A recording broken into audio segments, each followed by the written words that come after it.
Start कर रहे हैं, ठीक है। अब बताइए क्लियर कहाँ पे थे? यहाँ। हाँ बच्चे देखिए, हम लोग अभी नेशनल इश्यूज पे चल रहे थे। अब नेशनल इश्यूज का हम लोग क्या देखेंगे, यहाँ पे क्या चल रहा था आपका मार्च। महाराष्ट्र में आपका ऊपर वाला हुआ था क्या, किस मंत्रालय द्वारा पहली हाइड्रोजन सेल कार जो है टोयोटा मिराई किसके द्वारा लॉन्च की गई थी? केंद्रीय सड़क परिवहन और राजमार्ग मंत्रालय। अब हम लोग उसके बाद चल रहे हैं। मार्च 2022 में महाराष्ट्र के किस टर्मिनल को भारत की पहली फ्लोटिंग स्टोरेज एवं रीगैसिफिकेशन यूनिट प्राप्त हुई है? मतलब क्या है, जो आपका किस टर्मिनल को क्या कहा गया है, मतलब फ्लोटिंग स्टोरेज है और रीगैसिफिकेशन करेगा। मतलब गैस को मतलब आपका मतलब वहां से वहां ट्रांसफर कर सकता है रीगैसिफिकेशन के लिए, ठीक है। कौन सी टर्मिनल है इसको? जयगढ़ एनर्जी टर्मिनल, याद रखेगा, ठीक है। क्या महाराष्ट्र के किस टर्मिनल को भारत की, देखिए क्या है, भारत की पहली फ्लोटिंग स्टोरेज एंड रीगैसिफिकेशन कहाँ हुआ है? महाराष्ट्र। क्या है बच्चे? जयगढ़। कहाँ पे ये? Jaigarh terminal, Jaigarh energy terminal, ठीक क्लियर बच्चे। अब हम लोग आगे चल रहे हैं। अब उसी वाले पेज पे आ जाते हैं बच्चे, इसको कीजिएगा ऊपर। अब एक ही साथ एक एक पेज को लेके हुए चलेंगे, बड़ी चलेंगे इसको। भारत सरकार ने 2022 में कहां पर ITU के एक क्षेत्रीय कार्यालय और नवाचार केंद्र की स्थापना के लिए अंतर्राष्ट्रीय दूरसंचार संघ के साथ मेजबान देश समझौते पर हस्ताक्षर किए, ठीक है, नई दिल्ली में, ठीक। तो कौन सा ऑप्शन होगा इसका? नई दिल्ली। कौन सा है? मतलब भारत सरकार ने 2022 में ITU के क्षेत्रीय कार्यालय और नवाचार केंद्र की स्थापना के लिए अंतर्राष्ट्रीय दूरसंचार संघ के साथ मेजबान देश समझौते पर हस्ताक्षर किए। सीधी बात कह सकते हो, क्या मतलब निकल के आ रहा है, एक नवाचार केंद्र बनेगा, लेकिन ये किसके साथ भारत इसमें हस्ताक्षर कर रहा है? ITU, ठीक है। ITU मतलब इंटरनेशनल जो कह सकते हो टेलीफोन यूनियन, ठीक है, जो भारतीय टेलीकॉम यूनियन, ठीक है, इंटरनेशनल टेलीकॉम यूनियन, इसके साथ भारत क्या कर रहा है बच्चे? साइन कर रहा है। और कहाँ पे हो रहा है? नई दिल्ली में। तो मान लीजिए किस संस्था के साथ भारत जो है इनोवेशन सेंटर की स्थापना के लिए नई दिल्ली में साइन कर रहा है? ITU, ठीक है, अंतर्राष्ट्रीय दूरसंचार संघ। इंपॉर्टेंट बात आपके साथ ये है, ठीक है। फिर वह बॉलीवुड अभिनेत्री जिन्हें मार्च 2022 में भारतीय एक्सा लाइफ इंश्योरेंस ने अपना ब्रांड एम्बेसडर नियुक्त किया, विद्या बालन, ठीक है, एक्सा विद्या, ठीक है, एक्सा लाइफ इंश्योरेंस को किसके? विद्या बालन, ठीक। एक्सा लाइफ इंश्योरेंस ने अपना ब्रांड एम्बेसडर किससे बनाया? विद्या बालन। इतना इंपॉर्टेंट नहीं है। अगला, हाँ, 5 मार्च 2022 को केंद्रीय मंत्री पुरुषोत्तम रूपाला ने तटीय मछुआरों की समस्याओं को जानने के लिए किस राज्य में सागर परिक्रमा परियोजना का उद्घाटन किया? वेरी इंपॉर्टेंट क्वेश्चन, ठीक है। सागर, पहली बात पूछ सकता है, सागर परियोजना किससे संबंधित है? मछुआरों से संबंधित है, ठीक है, उनकी उन्नति के लिए संबंधित है। दूसरी बात, केंद्रीय जो कौन से मंत्री ने जो है सागर परिक्रमा नाम की जो है ये योजना शुरू की है? पुरुषोत्तम रूपाला, ठीक है। फिर तीसरी बात है, सबसे इंपॉर्टेंट है, जो सागर परिक्रमा है किस राज्य में शुरू की गई है? किस राज्य के? अब यूपी वगैरह तो होगा नहीं जहाँ पे समुद्र है नहीं, ठीक है, ये नदी उदी मछुआरों को थोड़ी माना जाएगा। कौन सा? गुजरात। गुजरात की क्यों सब यहाँ पे लॉन्च करने का एक और कारण है, क्योंकि भारत की सबसे लंबी जो कोस्टल लाइन समुद्री तटीय सीमा है किस राज्य की है? गुजरात की। तो वहीं मछुआरों के लिए ये किया गया सागर परिक्रमा, ठीक है, इंपॉर्टेंट क्वेश्चन था। चलिए अगला देख रहे हैं। मार्च 2022 में बर्किंघम विश्वविद्यालय के विशेषज्ञ यूके इंडिया की सस्टेनेबल कूलिंग पहल शुरू करने के लिए किस राज्य सरकार के साथ समझौता किया? मतलब 2022 में क्या हो रहा है, बर्किंघम विश्वविद्यालय के विशेषज्ञ जो हैं यूके इंडिया की सस्टेनेबल कूलिंग पहल शुरू करने के लिए, मतलब सस्टेनेबल कूलिंग पहल शुरू करने के लिए किस राज्य सरकार से समझौता किया? तेलंगाना के साथ, ठीक है। जो कह सकते हो बर्किंघम विश्वविद्यालय के विशेषज्ञ यूके इंडिया की एक चल रही थी क्या, सस्टेनेबल कूलिंग पहल शुरू करने के लिए किस राज्य से समझौता किया है? बस आपको याद रखना ये लाइन पड़ेगी, क्या है, सस्टेनेबल कूलिंग पहल शुरू हो रही है, ये बर्किंघम पैलेस वगैरह इतना इंपॉर्टेंट नहीं है, क्या है, सस्टेनेबल कूलिंग पहल ये शुरू हो रही है, किस राज्य ने समझौता इस पर किया है? तेलंगाना में। देखिए हर चीज में कीवर्ड आपको देखने, सब कुछ नहीं, पूरी लाइन याद रखनी है। सस्टेनेबल कूलिंग पहल, सस्टेनेबल गोल होते जानते होंगे सब लोग, जानते कि नहीं? कितने सस्टेनेबल गोल्स रखे गए? सस्टेनेबल डेवलपमेंट गोल, SDG जिसे कहते हो, 17 है, ठीक है। चलिए अगला, अगला देखिए, इसको बढ़ाइए। भारत और किस देश के बीच 25 फरवरी 2022 के राजनयिक संबंधों के 75 वर्ष पूरे होने के उपलक्ष्य में एक विशेष लोगो का अनावरण किया गया है। मतलब भारत और बेल्जियम के बीच जो राजनयिक संबंध थे, ठीक है, वो कितने वर्ष, 75 वर्ष उनके पूरे हो गए, ठीक है। इसीलिए क्या किया जा रहा है, एक मतलब अनावरण, एक समारोह टाइप का किया जा रहा है। आपका ऑप्शन आ सकता है, हाल ही में भारत का किस देश के साथ 75 वर्ष का जो है राजनयिक संबंध का काल पूरा हो रहा है, बेल्जियम, ठीक है। बेल्जियम इसकी राजधानी ब्रुसेल्स, बच्चे क्या इसकी राजधानी ब्रुसेल्स। और जो नाटो इस समय जो यूक्रेन का कह रहा था साथ देने, बाद में उसने साथ नहीं दिया, तो जो नाटो का जो मुख्यालय है, नॉर्थ अटलांटिक ट्रीटी ऑर्गेनाइजेशन, उसका मुख्यालय ब्रुसेल्स में ही है। कहाँ पे, ठीक है। और उसी के जो देश है, उसी का देश जो क्या है, इसकी राजधानी क्या है, ब्रुसेल्स है। तो ये बेल्जियम ही क्या है, भारत का इसके साथ कितने वर्ष पूरे हो रहे हैं, 75 वर्ष, ठीक है। अगला देख रहे हैं हम लोग, समूचे भारत के रेलवे स्टेशन पर स्थापित स्वचालित टिकट वेडिंग मशीनों के द्वारा उपभोक्ता को डिजिटल टिकटिंग सेवाएं प्रदान करने के लिए किस कंपनी ने भारतीय रेलवे खाद्यान्न और पर्यटन निगम के साथ भागीदारी की है। ये इंपॉर्टेंट क्वेश्चन है, ठीक है। आपका क्या आएगा, समूचे भारत के रेलवे स्टेशन पर स्थापित स्वचालित टिकट वेडिंग मशीनों के द्वारा उपभोक्ताओं को डिजिटल टिकटिंग सेवाएं प्रदान करेगा, ठीक है। किस कंपनी ने भारतीय रेलवे खाद्यान्न और पर्यटन निगम के साथ भागीदारी की है। तो किस कंपनी ने की है, पेटीएम ने। किसके साथ की है, भारतीय रेलवे खाद्यान्न और पर्यटन निगम के साथ भागीदारी की। देखिए आपको सीधी बात दो चीज़ रखनी है इसमें, IRCTC देखते हो टिकट वगैरह पे लिखा होता है, तो उसने हाल ही में किसने उसके साथ भागीदारी की है, पेटीएम ने।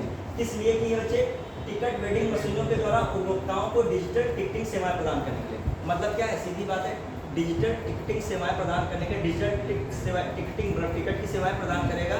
कौन सी कंपनी के साथ साझा करके रेलवे करेगी, पेटीएम। बस उसमें आपके कई नाम आ जाएंगे, पेफोन, पेटीएम, गूगल पे, ऐसे 4 नाम ले देगा, कंफ्यूज होगा बच्चा, तो वहाँ पे क्या रखना है, पेटीएम। फिर भारत के स्वदेशी फ्लाइंग ट्रेनर जिसने 19 फरवरी से 5 मार्च 2022 के बीच पुडुचेरी समुद्री स्तर परीक्षणों को सफलतापूर्वक संपन्न किया। पहली बार भारत के पहले स्वदेशी कौन है, फ्लाइंग ट्रेनर। स्वदेशी कौन है, फ्लाइंग ट्रेनर है, जिसने 19 फरवरी, ये इतनी इंपॉर्टेंट बात नहीं, के बीच पुडुचेरी में समुद्र स्तर परियोजनाओं को सफलतापूर्वक संपन्न किया। उसका नाम हंसा एनर्जी है। क्या नाम है, हंसा एनर्जी। मतलब वो क्या है, भारत की पहली फ्लाइंग ट्रेनर है, फ्लाइंग ट्रेनिंग कराती है। फ्लाइंग ट्रेनर संस्था कौन सी है, हंसा एनर्जी। उसने क्या किया है, पुडुचेरी में समुद्र स्तर परीक्षणों को सफलतापूर्वक लॉन्च किया, ठीक है। कौन हो गई बच्चे, हाँ। और कहाँ पे सफलतापूर्वक संपन्न कर रही है, पुडुचेरी, ठीक है। कौन सी कंपनी है, हंसा एनर्जी। और क्या कर रही है बच्चे, पुडुचेरी में क्या कर रही है, सफलतापूर्वक ये परीक्षण कर रही है। और ये कंपनी कौन सी है, फ्लाइंग ट्रेनर। पहली बात, ये कैसी कंपनी है, फ्लाइंग ट्रेनर है, ठीक है। दूसरी बात, ये क्या कर रही है, समुद्र स्तर परीक्षणों को सफलतापूर्वक कहाँ पे लॉन्च कर रही है, पुडुचेरी में। दूसरी बात, ठीक है। चलिए अगला, हाल ही में भारत सरकार ने प्लास्टिक कचरा की समस्या से निपटने के लिए किस पहल की शुरुआत की है। प्लास्टिक कचरा से निपटने के लिए किस पहल की शुरुआत की है, संभव और स्वावलंबन। मतलब प्लास्टिक कचरा, देखिए प्लास्टिक 2 प्रकार की होती है, एक कौन सी होती है, बायोडिग्रेडेबल, और एक होती है नॉन बायोडिग्रेडेबल, ठीक होता है।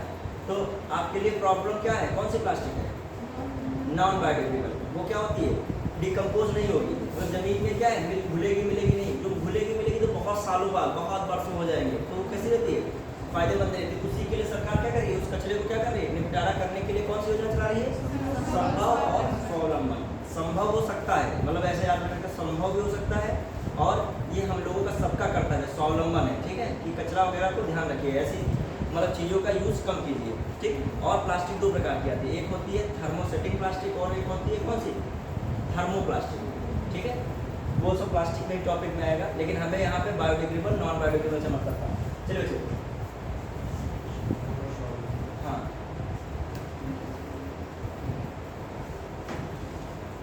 2022 में लगातार दूसरे वर्ष Skoch state for governance ranking में कौन सा राज्य पहले स्थान पर रहा है।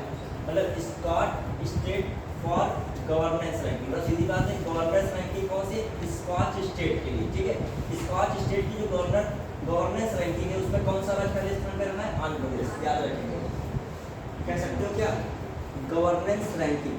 फर्स्ट बात क्या बचे, Skoch state for governance ranking में कहे कौन सा राज्य फर्स्ट पे रहा है बच्चे, कौन सा राज्य फर्स्ट पे रहा है, आंध्र प्रदेश, क्लियर।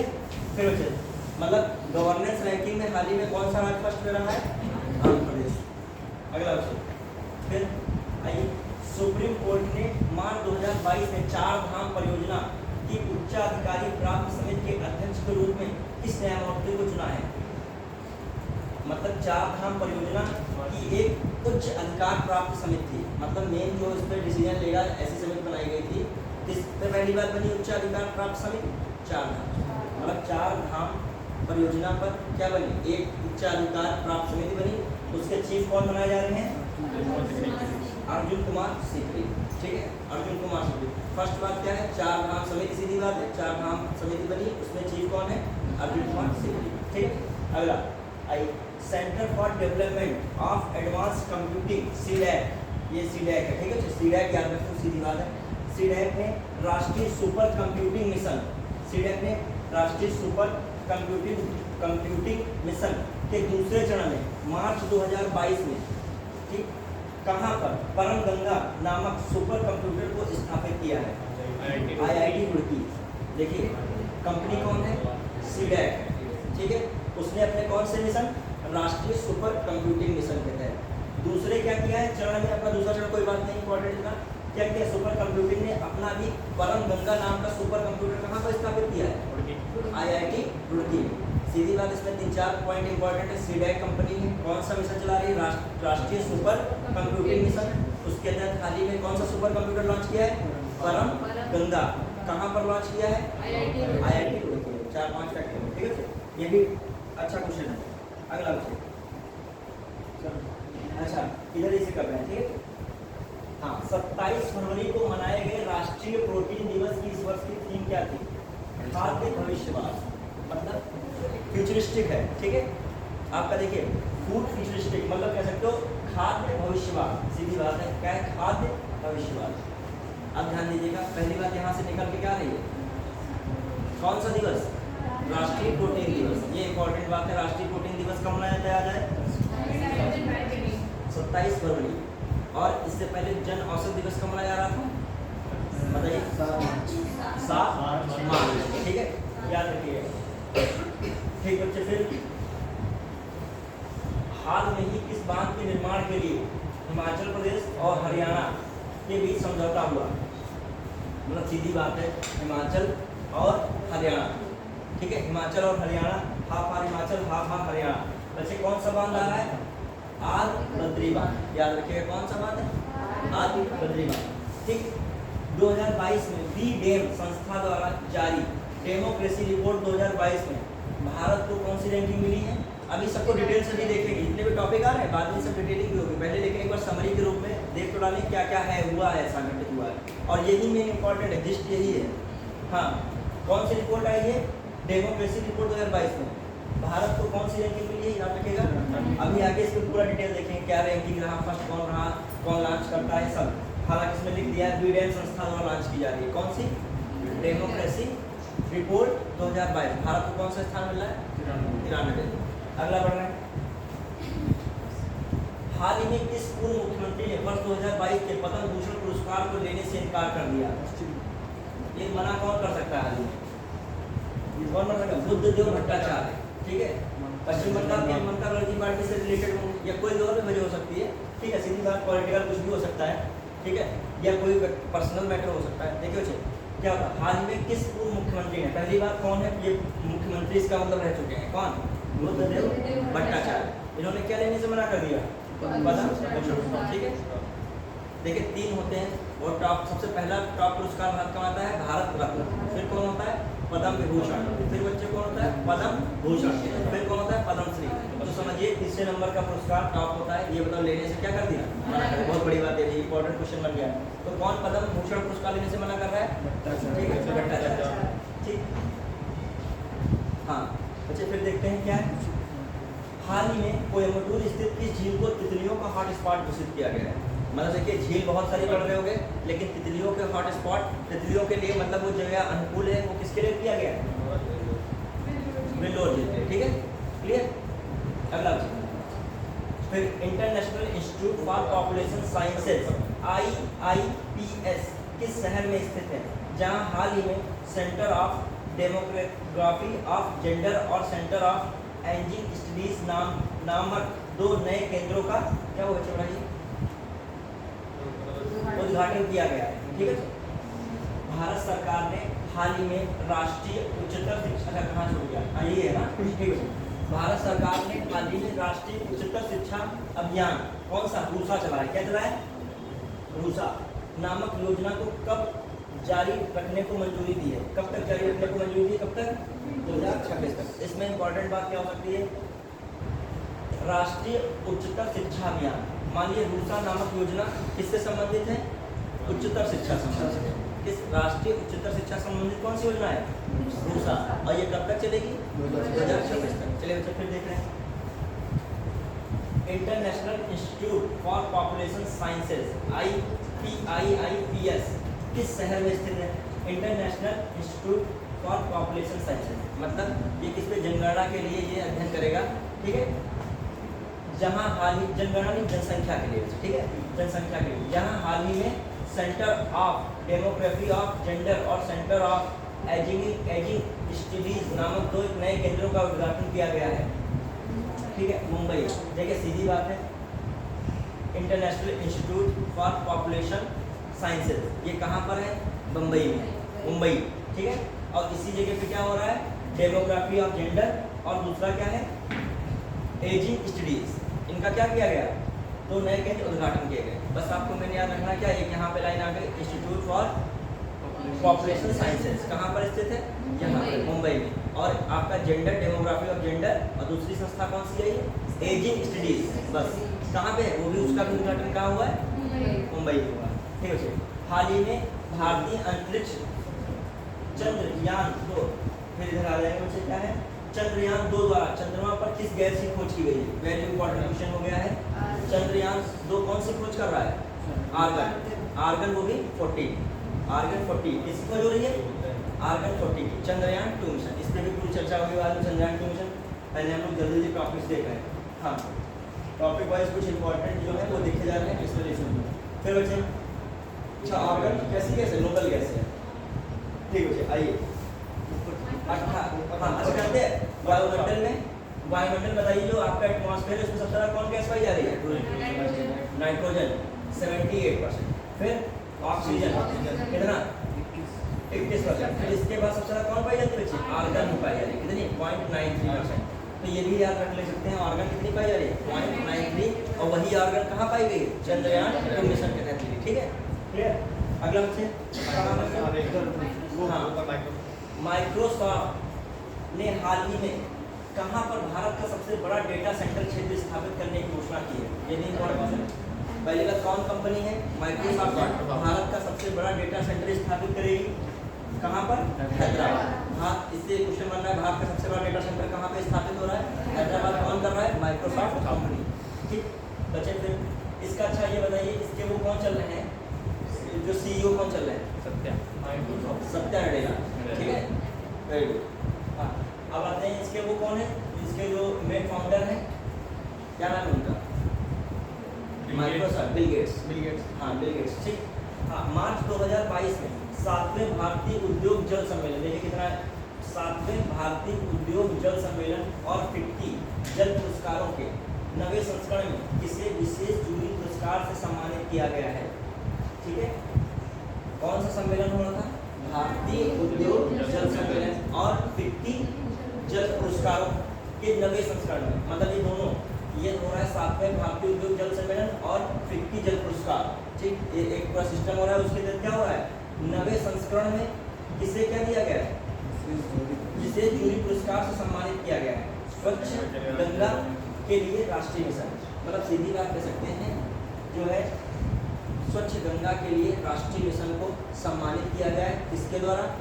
भारतीय उद्योग जल सम्मेलन और फिक्की जल पुरस्कारों के द्वारा जल पुरस्कार मामले में किसके द्वारा जो उन दोनों की कौन विशेष समिति बन रही थी उसके द्वारा किसे सम्मानित किया गया है? ठीक है, स्वच्छ गंगा के लिए राष्ट्रीय मिशन। ठीक, एक इंपॉर्टेंट बात क्या है, ये चल रही है स्वच्छ गंगा के लिए राष्ट्रीय मिशन। इसको कौन सम्मानित विशेष कर रहा है?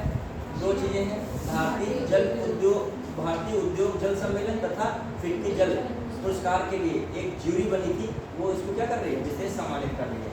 ठीक, चलिए अगला, मार्च 2022 में भारत का पहला digital water data bank aquarium, digital water data bank aquarium किस राज्य में लॉन्च किया गया है? कर्नाटक के बेंगलुरु में।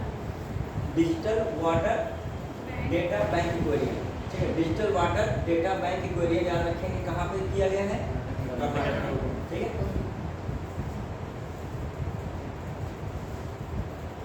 ठीक, अगला अभी हम लोग देख लेंगे। इससे पहले कौन सा इंडेक्स देखे थे? डेमोक्रेसी रिपोर्ट आई थी, उसमें कितना भारत का स्थान था? 93, याद रखेंगे। और अभी तक दो आपने डे मनाए थे, एक था प्रोटीन डे, कब हो रहा था? नेशनल प्रोटीन डे 27 फरवरी, और आप एक अभी जन औषधि दिवस 7 मार्च। ठीक है, हाँ, आप देख रहे हैं 18 मार्च 2022 को जारी वर्ल्ड हैप्पीनेस इंडेक्स 2022 में भारत को रैंकिंग प्रदान की गई है। ये इंपॉर्टेंट है, कितनी? 136। ठीक है, 136, हाँ, फिनलैंड, ठीक है, हाँ, ठीक है, ठीक है, वैसे हिंदी में फिनलैंड ही लिखा था। हाँ, ठीक है, हाँ, चलिए अब अगला 2022 में किस राज्य सरकार द्वारा सुषमा स्वराज पुरस्कार देने की घोषणा की गई है? कौन सा है? सुषमा स्वराज पुरस्कार। किसी लड़की नाम बोले सुषमा, ठीक है, सुषमा स्वराज पुरस्कार दिया जाएगा। सुषमा स्वराज वो विदेश मंत्री वाली है, ठीक है। सुषमा स्वराज पुरस्कार देने की घोषणा की गई हरियाणा, बहुत इंपॉर्टेंट क्वेश्चन ये हो गया। ठीक है, सुषमा स्वराज पुरस्कार देने की घोषणा की गई है किसको? हरियाणा। क्लियर? मतलब सुषमा स्वराज पुरस्कार मिलेगा किस राज्य को? हरियाणा। अब बच्चे, हाल ही में भारत ने युद्धग्रस्त देश यूक्रेन से अस्थायी रूप से किस अन्य देश में अपने दूतावास को शिफ्ट किया है? पोलैंड। ये भी इंपॉर्टेंट क्वेश्चन है, मतलब वहाँ धुआं चल रहा है, पता जाए कब दूतावास हो जाए। ठीक है, भारत के तल रिश्ते रूस से हो जाए, तो भारत ने अपना पहले ही क्या मिसाइल से नहीं देखती है कहाँ पे क्या जा रहा है मामला। ठीक है, वो क्या हुआ, जो वहाँ यूक्रेन में अपना दूतावास बना था भारत का, कहाँ शिफ्ट कर दिया है? उसका पड़ोसी देश है कौन? पोलैंड। ठीक है, पोलैंड में। ठीक, ठीक बच्चे, अगला। अब पोलैंड की कोई राजधानी बताएगा? वार्सा। कौन है? ठीक है, चलिए। केंद्रीय नागरिक उड्डयन मंत्री ज्योतिराज सिंधिया ने 15 मार्च 2022 को मध्य प्रदेश के किस शहर में देश के पहले ड्रोन स्कूल का उद्घाटन किया है? एक देखिए, पहली बात तो केंद्रीय उड्डयन मंत्री को चल रहे हैं, ज्योतिराज सिंधिया चल रहे हैं। मध्य प्रदेश में पहला स्कूली ड्रोन का उद्घाटन किया, पहला ड्रोन स्कूल का उद्घाटन किया। तो कौन का कहाँ हो रहा है? ग्वालियर। ठीक है, अब देखिए, देश के पहले, जहाँ देश का पहला आता है कोई चीज, वो इंपॉर्टेंट है। मध्य प्रदेश का पहला होता नहीं इंपॉर्टेंट था, वो मध्य प्रदेश के लिए इंपॉर्टेंट था। लेकिन देश का पहला ड्रोन स्कूल कहाँ खुला है? ग्वालियर में। और ग्वालियर कहाँ पड़ता है? मध्य प्रदेश। ठीक है, ग्वालियर बच्चे मध्य प्रदेश में पड़ता है। अगला फिर आइए, मार्च 2000, देखिए फर्स्ट बात क्या हो रही है? नागरिक उड्डयन मंत्री, केंद्रीय नागरिक उड्डयन मंत्री कौन है? ज्योतिराज सिंधिया है। देश का पहला ड्रोन स्कूल कहाँ खोल रहे हैं? ग्वालियर है, एमपी में। ठीक, हाँ, अगला मार्च 2022 में भारत बायोटेक ने टीबी के टीके के लिए किस देश की बायो फार्मास्यूटिकल फर्म, ठीक है, ये ठीक है, दिख नहीं रहा यहाँ पे, बायोफैब्रिक, ठीक है, बायोफैब्रिक में साझेदारी की है, बायोफैब्रिक लिखा ना बच्चे, ठीक है। हाँ, देखिए स्पेन, इसमें इंपॉर्टेंस क्या मिलता है? भारत बायोटेक ने टीबी के टीके के लिए किस देश की बायो फार्मास्यूटिकल फर्म, आपके लिए कौन सी फर्म, ये कौन सी फर्म है? बायोफैब्रिक, ठीक है, के साथ साझेदारी की है? स्पेन के साथ। तो इसमें से कीवर्ड कौन से हो सकते हैं? भारत बायोटेक है, क्या कर रहा है? टीबी के टीके के लिए, देखिए किसके लिए कर रहा है? टीबी के टीके के लिए। किस देश की बायो फार्मास्यूटिकल फर्म है? स्पेन की है। उसका नाम क्या बच्चे? बायोफैब्रिक, ठीक है। तो आपसे क्या क्वेश्चन बन सकता है? जैसे बन सकता है, हाल ही में बायोटेक ने स्पेन की बायोफार्मास्यूटिकल फर्म बायोफैब्री के साथ किस बीमारी के लिए जो है एक योजना शुरू की है साथ में? किसके लिए? टीबी के लिए। ठीक है, तो ये भी लोग याद रख सकते हो, टीबी। ठीक, अगला भारतीय एयर, अच्छा अगर तो नहीं छूटा वैसे, अभी कर रहे हैं। भारतीय एयरफोर्स ने यूक्रेन संकट को देखते हुए किस मित्र देश के साथ 6 से 27 मार्च 2022 के बीच प्रस्तावित बहुपक्षीय हवाई अभ्यास, ठीक है, कोबरा वॉरियर से अलग हो गया? ठीक है, ब्रिटेन। ठीक, तो जो है ब्रिटेन से अलग हो गया। देखिए, भारतीय एयरफोर्स है, यूक्रेन संकट को देख रहा है, ठीक है, तो उसमें कौन सा होना जा रहा था अभ्यास? कोबरा वॉरियर जो अभ्यास होने जा रहा था, उससे भारत ने क्या कर लिया? अलग कर लिया। कौन सा देश के बीच हो रहा था ये अभ्यास होने जा रहा था? ब्रिटेन। तो देखिए कहीं ना कहीं इसमें दिखा रहा है कि हम रूस आपके साथ हैं, कहीं ना कहीं मतलब जो है ब्रिटेन वगैरह सब किसके सपोर्ट में चल रहे हैं? यूक्रेन के। ठीक है, सब नाटो कंट्री है सब। ठीक है, चलिए, तो कौन सा अभ्यास हो गया है? Cobra warrior. किस देशों के बीच है? भारत। ये इंपॉर्टेंट इसलिए ज़्यादा हो गया क्योंकि यूक्रेन से जुड़ा मैटर है। और ये क्यों किया? कहा यूक्रेन का संकट क्राइसिस चल रहा है, इसीलिए इससे क्या कर रहे हैं हम? अलग हो रहे हैं। अगला युद्ध फिर 9 जो आपकी 19 मार्च और 19 मार्च से 4 अप्रैल तक 2022 तक हरियाणा के फरीदाबाद में मनाया जाने वाला सूरज कुंड अंतर्राष्ट्रीय शिल्प मेले का इस बार थीम स्टेट है। ठीक है, जम्मू एंड कश्मीर। देखिए बहुत इंपॉर्टेंट क्वेश्चन हो रहा है, कौन है? सूरज कुंड अंतर्राष्ट्रीय शिल्प मेला, उसका थीम स्टेट कौन है? जम्मू कश्मीर। ठीक है, थीम स्टेट हो गया, लेकिन जम्मू कश्मीर अब रियल में क्या है? यूटी है। ठीक है, लेकिन थीम स्टेट में किसको रखा गया है? जम्मू कश्मीर। तो सूरज कुंड मेला पूछा था, सिंपल क्वेश्चन, सूरज कुंड मेला कहाँ पे लगता है? हरियाणा में लगता है। किस स्टेट से जुड़ा है? सूरज कुंड मेला हरियाणा, सूरज कुंड फेयर हरियाणा से। और ये क्या हो रहा था? सूरज कुंड जो है क्या होता? अंतर्राष्ट्रीय शिल्प मेला चल रहा था, उसका थीम का क्या था? Theme state Jammu Kashmir. अगला चीज, रेल मंत्रालय ने हाल ही में रेलवे गार्ड का नाम बदल कर क्या कर दिया है? Train manager. ठीक है, रेलवे गार्ड की जगह क्या होगा? Train manager. नाम थोड़ा सा अच्छा लग रहा है, ट्रेन मैनेजर। ठीक, फिर अगला चीज, केरल में 26वां अंतर्राष्ट्रीय फिल्म महोत्सव मार्च 2022 में किस शहर में आयोजित किया गया? जो सिंपल है पूछ सकता है, अंतर्राष्ट्रीय फिल्म महोत्सव हाल ही में कहा जाए 26वां अंतर्राष्ट्रीय फिल्म महोत्सव भारत के किस राज्य में स्थापित मतलब बनाया गया? केरल। पहली बात तो स्टेट कौन सा है? केरल। इतना ही पूछ ले, स्टेट ही बच्चा कंफ्यूज जाता है। फिर आपसे पर्टिकुलर स्थान पूछे तो तिरुवनंतपुरम, ये क्या है? कैपिटल है। तिरुवनंतपुरम किसकी कैपिटल है? केरल। ठीक है, चलिए अगला क्वेश्चन, फरवरी 2022 में जारी अंतर्राष्ट्रीय बौद्धिक संपदा सूचकांक, ठीक है, अंतर्राष्ट्रीय जो है बौद्धिक संपदा सूचकांक भारत को रैंक प्रदान की गई है। कौन सी प्रदान की गई है? ठीक है, इंटेलेक्चुअल प्रॉपर्टी। बच्चे क्या होता है? इंटेलेक्चुअल प्रॉपर्टी जो है इंडेक्स। ठीक है, क्या कह सकते हो? जो आपकी जो कह सकते हो इंटरनेशनल इंटेलेक्चुअल प्रॉपर्टी इंडेक्स आता है, मतलब क्या है? बौद्धिक संपदा सूचकांक। वो क्या है? कौन से रैंक प्रदान हुई भारत को? 43 में। ठीक है, अंतर्राष्ट्रीय संपदा सूचकांक। ठीक है, इसमें भारत को रैंक कौन सा प्रदान हुई है? 43। ठीक है, फिर हम नेक्स्ट में देखते हैं।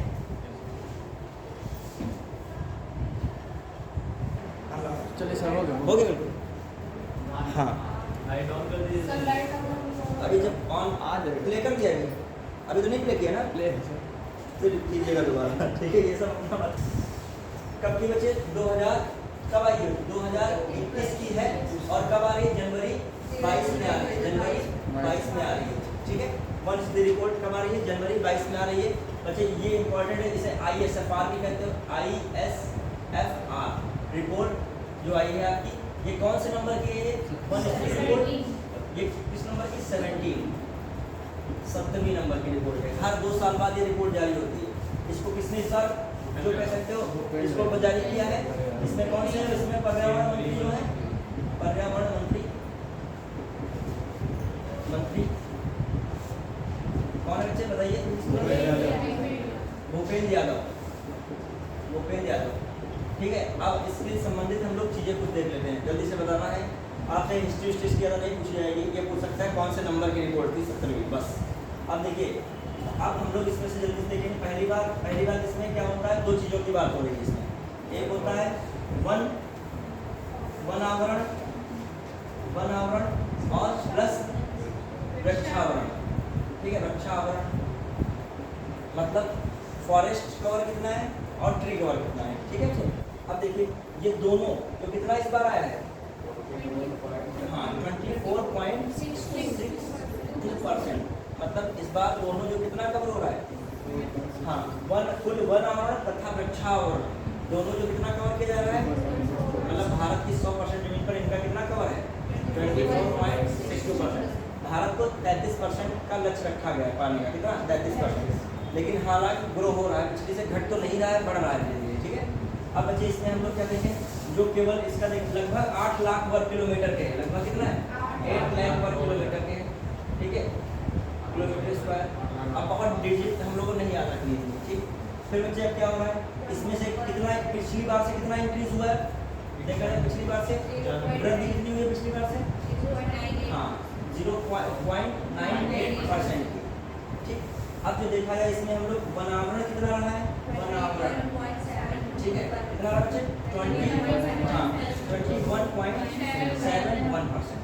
ठीक बच्चे, फिर अगला बच्चे क्या रहा है, जो हम लोग देखें वृक्षावरण कितना है, 2.91%। कितना रहा है 2.91%। ठीक है, तभी ये मिलकर पूरा कितना बन जा रहा है आपका 24.62%।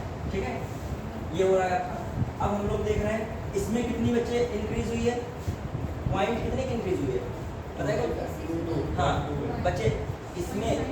ठीक है, नहीं ये तो आपका कितना कवर है, नहीं समझ रहे, हाँ हाँ बच्चे इसमें कितनी इंक्रीज हुई है, 0.22 की हुई है बच्चे। देखिए इसमें कितनी इंक्रीज हुई है, हाँ 0.76।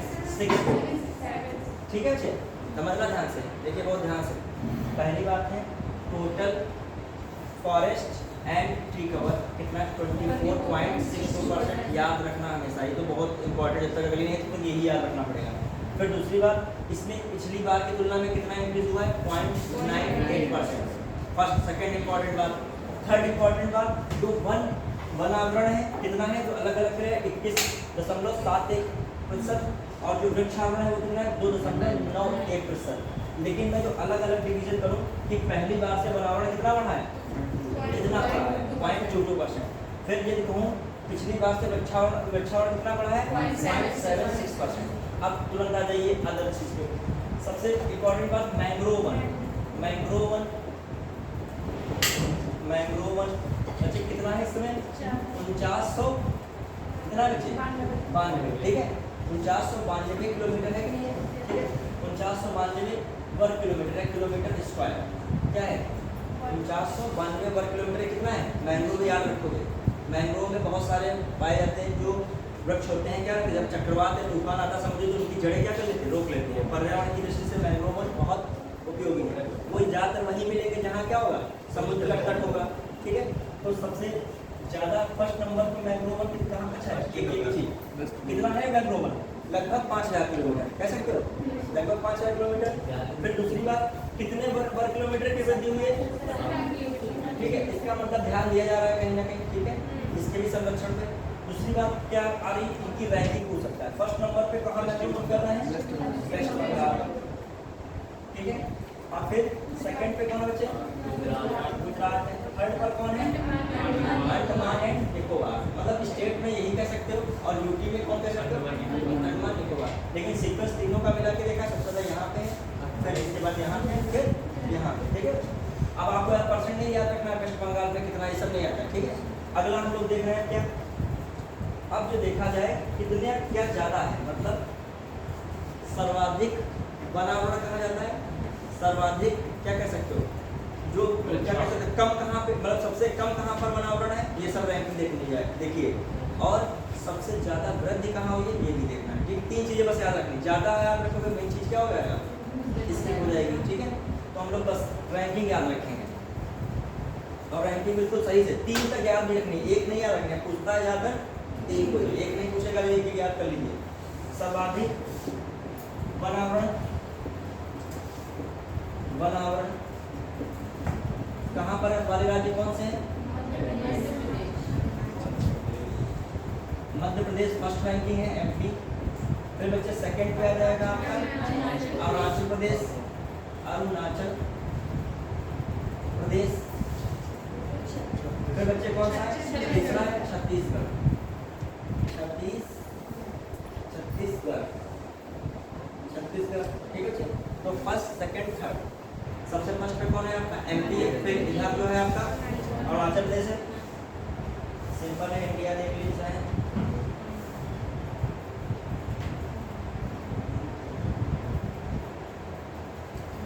ये जो है आपका,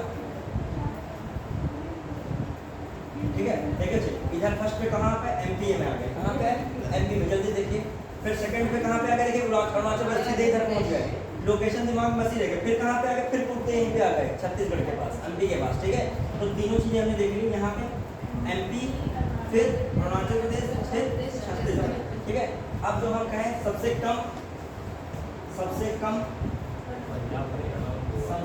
हरियाणा, पंजाब, हरियाणा नहीं, इसे हरियाणा पंजाब। सबसे कम वनावरण वाले राज्य, ठीक है। फर्स्ट रैंक किसको मिल रही है, हरियाणा हो गया, ठीक है, हरियाणा हो गया। फिर बच्चे पंजाब हो गया, पंजाब। फिर बच्चे गोवा। तो याद रहेगा, देखिए हरियाणा और पंजाब, हरियाणा भी यहाँ आ गए और पंजाब भी यहाँ पर आ गए, और इसी के नीचे छोटा सा क्या है, गोवा, ठीक है। तो फर्स्ट सेकंड थर्ड, ठीक, ये भी हो गया क्लियर। हरियाणा पंजाब एक ही साथ हो गए, और क्या हो गया, ठीक है। एच पहले आता है ना, पी बाद में आता है, तो एच पी याद हो गया, H for Haryana, P for Punjab, एक ही जैसे एच पी याद कर लिया, राज्य एच पी का मतलब हरियाणा पंजाब। अब फिर बच रहा है आपका गोवा, ठीक है। फिर बच्चे क्या रहा है, सर्वाधिक वृद्धि वाले राज्य, सर्वाधिक क्या बच्चे, सर्वाधिक वृद्धि वाले राज्य, बच्चे देखिएगा सर्वाधिक वृद्धि वाले राज्य, जल्दी से इसको भी दिमाग में बसा लीजिए, ठीक है। कौन हो रहा है, आंध्र प्रदेश बच्चे, आंध्र प्रदेश,